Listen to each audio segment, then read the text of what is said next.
Around this time of year, we hear a lot about this word peace. We hear peace on earth and goodwill toward men. We sing about a silent night and of tidings of comfort and joy. We spend a lot of time thinking and singing about peace around Christmas, but how often do things really feel peaceful? Even as high schoolers, our to-do lists are long.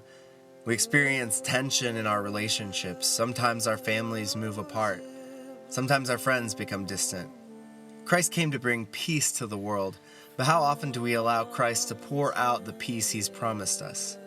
Our lives get so full of other stuff, there's no room for grace, peace, rest. Now, the nation of Israel was a nation of unrest. They were constantly being conquered and ruled over. They were waiting eagerly to be rescued and for peace to come to their people. However, the peace Christ brought to the world wasn't the kind of peace the people were expecting. The nation of Israel would still end up being conquered and oppressed by other nations.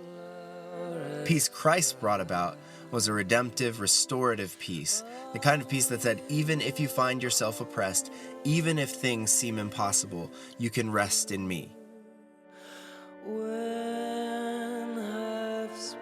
Jesus even acknowledged that following Him wouldn't bring the kind of hand-holding, kumbaya singing peace we often think it will. In Matthew 10, He says, "Do not suppose I've come to bring peace to the earth. I did not come to bring peace, but a sword." Paul will go on in his letter to the Ephesians to describe this as the sword of the Spirit that brings the unexpected peace that causes you to love your enemy and pray for those who seek to harm you.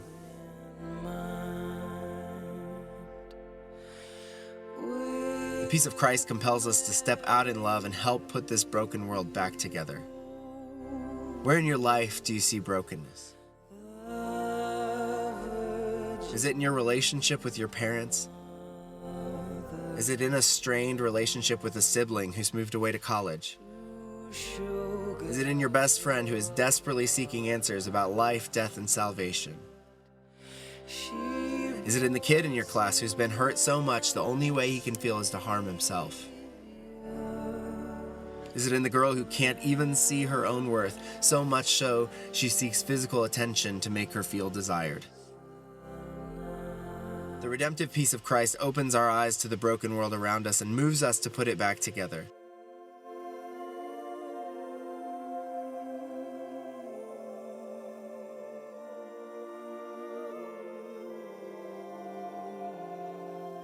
It may be uncomfortable to talk to that kid who seems weird or to say the difficult truth to a friend who is hurting herself.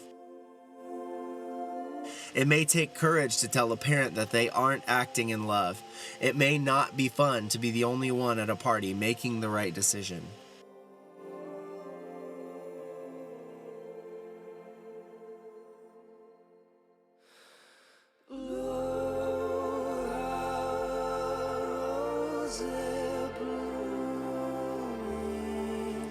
But all of these are small steps we can take to work with God in His plan to bring peace to the world.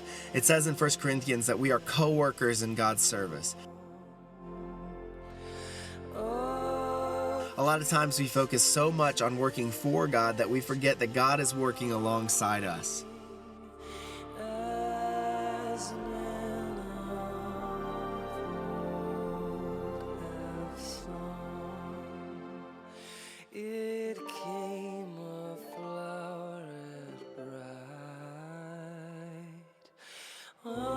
How can you work with God to bring the peace of Christ into your world this Christmas?